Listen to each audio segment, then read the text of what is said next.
Hello అండి, welcome to my channel home made spicy food. ఈరోజు కోడిగుడ్డు రొయ్యల కూర చేయబోతున్నాను. ముందుగా తయారీ విధానం చూద్దాము.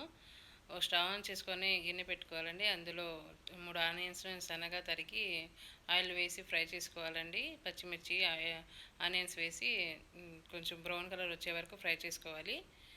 ఆయిల్ కొంచెం ఎక్కువగానే వేసుకోవాలండి నాన్ వెజ్కి.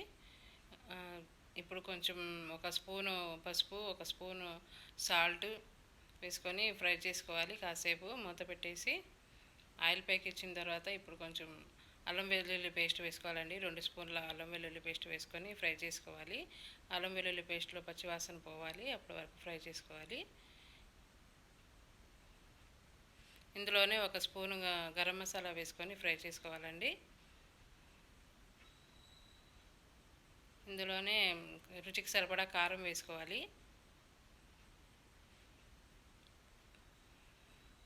ఇప్పుడు పచ్చి రొయ్యల్ని యాడ్ చేయాలండి. ఇందులో బాగా శుభ్రంగా కడిగిన పచ్చి రొయ్యల్ని యాడ్ చేసుకోవాలి. కాస్త ఫ్రై అవ్వాలి. పచ్చి రొయ్యల వాసన పోయే వరకు ఫ్రై చేసుకోవాలి. కొత్తిమీర కొంచెం యాడ్ చేసుకోవాలి. మూత పెట్టేసి 2 నిమిషాలు ఉడకనియాలండి కర్రీ.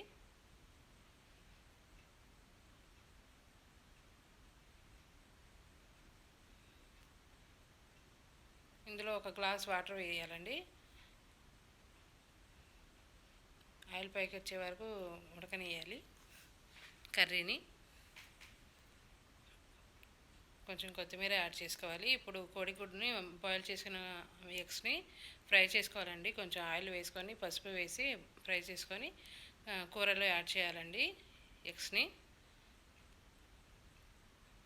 కర్రీ దగ్గరకు వచ్చే వరకు ఉడకనియాలండి. రెడీ అయిందండి కర్రీ. నా వీడియో నచ్చినట్లయితే లైక్ చేయండి, షేర్ చేయండి, కామెంట్ చేయండి. నా ఛానల్ని సబ్స్క్రైబ్ చేసుకోండి.